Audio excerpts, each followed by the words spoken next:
Ma'asyiral muslimin, sidang jamaah salat Jumat yang insya Allah dimuliakan dan dirahmati oleh Allah Subhanahu wa taala. Al-Quran hadir menjadi solusi dan jalan keluar bagi umat Islam. Al-Quran hadir memberikan penerang bagi umat Islam apapun yang ingin dilakukan dalam hidup ini. Ketika Al-Quran bertemu dengan petani, Al-Quran memberikan jalan keluar hidup bagi seorang petani. Dan ketika Al-Quran berhadapan dengan pedagang, Al-Quran pun memberikan jalan tentang hidup berdagang. Dan berbicara soal dagang, dagang ini tidak selalu semakna dengan niaga jual beli. Dagang ini adalah dagang yang dimaksud bertransaksi dengan Allah. Kita penjualnya, Allah yang membelinya. Dan ketika transaksi ini pasti insya Allah bebas dari azab Allah. Allah Subhanahu wa taala berfirman dalam Al-Quran dan bertanya kepada hambanya, hal adullukum ala tijaratin tunjikum. Allah bertanya, mau tidak saya tunjukkan kepada kalian niaga, bisnis, usaha yang tidak pernah merugi dan jauh dari azab Allah. Bayangkan, berdagang tidak rugi, bukan cuma tidak rugi, jauh dari azab Allah. Ada orang dagang tidak rugi, untung tawa, tapi nipu, untungnya azab Allah. Ada orang dagang banyak untungnya, harga modalnya 5 juta, dia dapat alhamdulillah 50 juta dari modal itu. Dia untung, tapi menghalalkan segala cara, dia untung di dunia, tapi dia tidak bisa lepas dari azab Allah. Tapi bisnis yang ditawarkan Allah ini sudah untung, jauh pula dari azab Allah. Hal adullukum ala tijaratin tunjikum min azabil azim. Saya tunjukkan kau niaga, jauh dari rugi, selalu beruntung, dan jauh dari azab Allah. Tentu jawaban mau. Kalau mau kata Allah, apa syaratnya? 1, tu'minuna billah. Berimanlah engkau kepada Allah Subhanahu wa ta'ala. Artinya apa? Apapun bisnis kita, apapun profesi dan pekerjaan kita, landasan utamanya iman. Jadi anggota DPR yang beriman. Kalau dia beriman kepada Allah, maka dia tidak akan menjadi broker-broker dalam menentukan hukum. Jadi pejabat-pejabat yang beriman kepada Allah, kalau dia pejabat yang beriman kepada Allah, dia tidak akan menunjuk proyek-proyek penunjukan langsung yang hanya menguntungkan golongan dan partainya. Kalau dia menjadi tentara yang beriman, bagaimana tentara yang beriman? Kita contoh Panglima Sudirman, berjuang bersama rakyat, berjuang bersama ulama. Tentara yang beriman bukan tangkepi ulama, tapi dia bekerja sama bahu-membahu dengan ulama untuk membangun negara kesatuan Republik Indonesia. Tentara beriman. Jadi ilmuwan yang beriman. Jadi kalau ilmuwan yang beriman, dia tidak gunakan ilmunya untuk menakut-nakuti orang bodoh, tapi ilmunya dia gunakan untuk memberikan pencerahan kepada orang-orang awam. Beriman. Cuma kalau kita biasa bilang beriman, langsung kita bilang itu, kagampang itu Ustaz, nak beriman ja. Mengaku beriman gampang. Yang susah diakui oleh Allah sebagai orang beriman, itu yang susah. Saya kasih contoh. Bapak tentu kenal dengan Panglima TNI.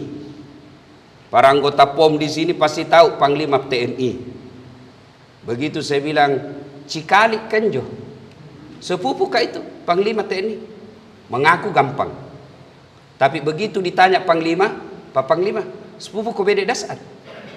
Siapa Dasat? Barusan ku dengar namanya. Begitulah Allah.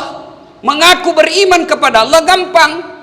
Saya beriman kepada Allah, kalau perlu tiap 5 waktu beriman. Hasan beriman, saya beriman, tapi tidak pergi sholat. Saya beriman kepada Allah. Kalau kau beriman kepada Allah, kenapa paling selalu kau terlambat sembahyang Jumat? Tidak pernah Tuhan tidak terlambat sholat Jumat. 2 itu tanda-tandanya. Paling terlambat datang, paling cepat pulang, orang khutbah dia tidur. Kalau kau beriman kepada Allah, Kenapa kau selalu terlambat? Nah, hari Jumat saja sholatmu, apa modalmu? Kau kira ada pengurusmu nanti di akhirat? Kalau mengaku beriman kepada Allah, standar awalnya, standarnya yang real, ciri-cirinya yang nampak nyata, lihat sholatnya. Pak Pangdamin, Pom Pamdam, kalau bapak mau lihat anggota yang baik, lihat saja sholatnya. Biar dia jago cerita agama, kalau azan tidak datang ke masjid, jangan percaya, penipu itu. Tuhannya saja dia tipu, apalagi kita. Jadi kalau bicara iman, konkret nyata orang beriman itu sholatnya baik. Mau lihat anggota DPR yang baik, lihat sholatnya.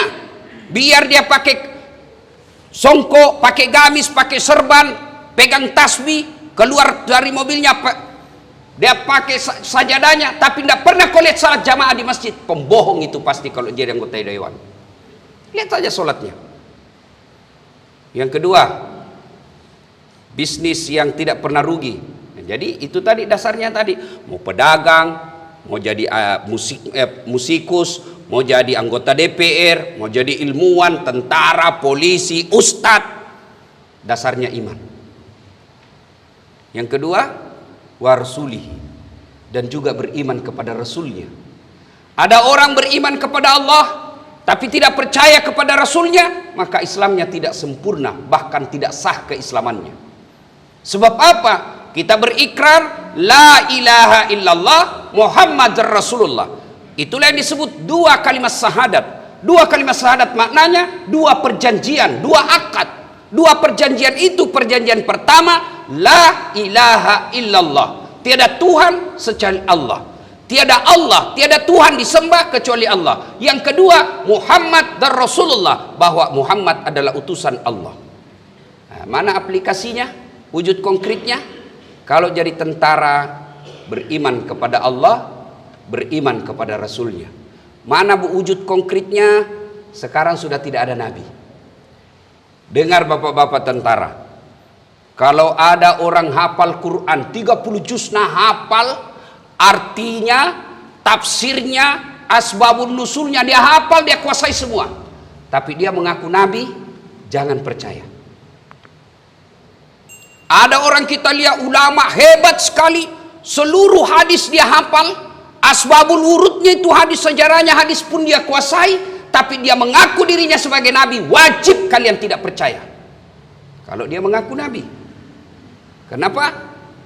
Nabi akhir zaman, penutup para nabi, Muhammad sallallahu alaihi wasallam.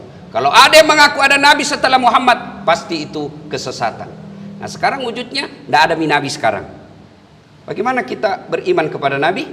Salah satu di antaranya, kita ikuti pewarisnya nabi. Siapa pewarisnya nabi?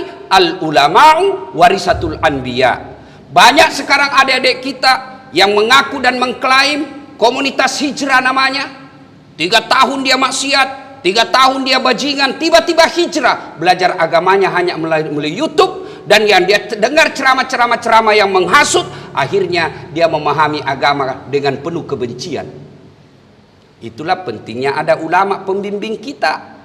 Wujud konkretnya, kalau bisa itu HP tak ngasing, niat ngasih nomor HP ustaz di dalam, supaya begitu kita bingung bagaimana hukumnya ini, bapak langsung bisa tanya, Ustadz bagaimana hukumnya ini. Itu perlu ada pembimbing. Kenapa perlu pembimbing? Contoh, ada anggota tentara baru dari Mabes ditugaskan pergi ke Jeneponto, tugas di Jeneponto. Kalau dia tahu jalan, ada uangnya, ada SIM STNK, lalu dia landing di Makassar, dia rental mobil, bawa mobil sendiri ke Jeneponto, dia tahu di jalan, aman. Kenapa? Dia tahu jalan, ada uangnya, ada SIM-nya, aman. Tapi kalau dia tidak tahu jalan, tidak punya SIM, lalu dia mau pergi ke Jeneponto tidak tahu jalan, landing dari Hasanuddin mau ke Jeneponto tidak tahu jalan, bawa mobil sendiri, saya khawatir tujuannya ke Jeneponto, sampainya di Palopo. Kenapa? Karena dia tidak tahu jalan. Kalau bapak mau aman dalam belajar agama, tidak tahu tafsir, tidak tahu asbabun nusul, paling aman tanya sama ulama. Bagaimana yang tentara tadi, dia tidak tahu jalan, tidak punya SIM, bagaimana dia supaya sampai dengan selamat? Dengan cara apa? Naik mobil angkutan umum, biar dia tidur sampai. Begitu pentingnya ada ulama, ada pembimbing, supaya apa? Kau tidak salah paham. Karena kalau memahami ayat sendiri tidak ada tafsir ahlinya yang bimbing, salah. Contoh, la ikraha fiddin, tidak ada paksaan dalam beragama. Itu artinya, begitu ditanya, Pak PM, kenapa anda sembahyang? La ikraha fiddin, nggak ada paksaan dalam agama. Kenapa anda puasa Ramadan? La ikraha fiddin, tidak ada paksaan dalam agama. Salah tempat ini ayatmu, bos.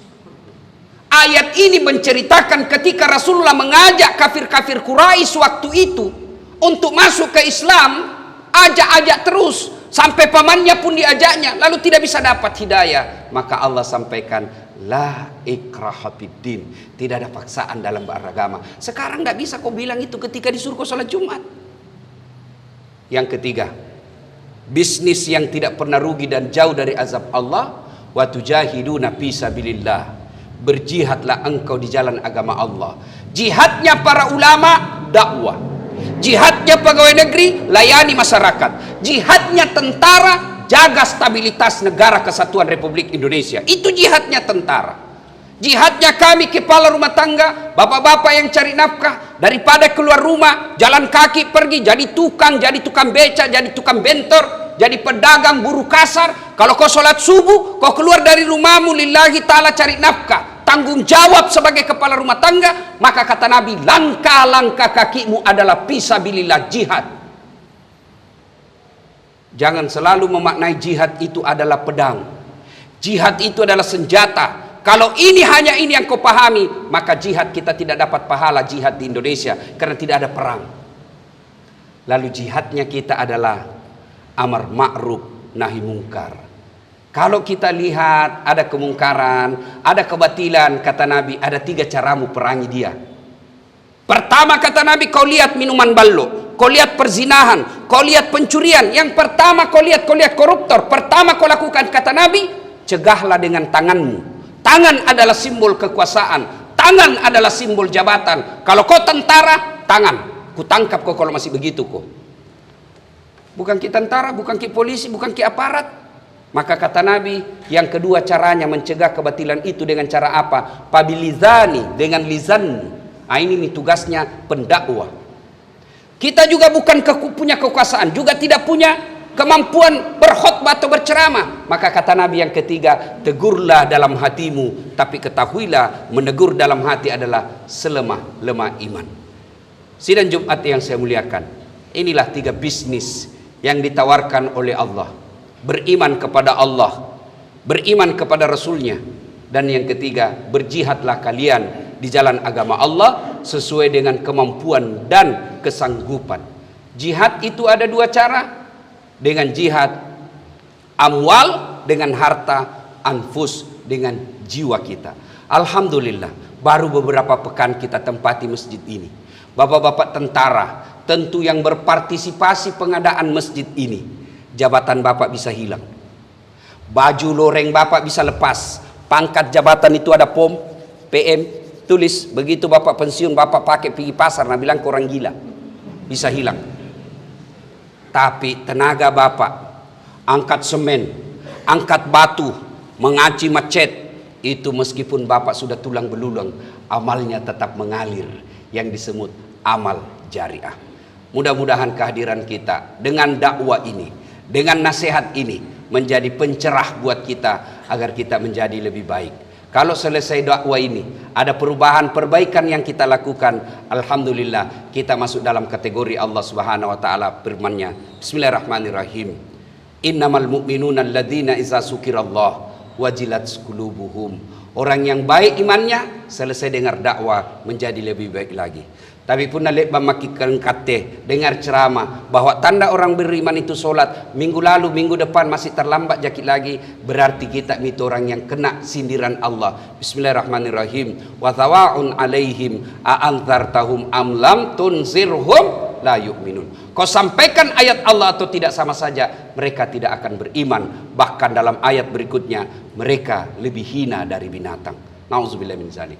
Demikian, semoga bermanfaat. Lebih dan kurangnya mohon dimaafkan. Nun wal kalam yusturun billahi fi sabilil haq. Barakallahu li wa lakum wa izza'izil mu'minin. Innahu huwal ghafur.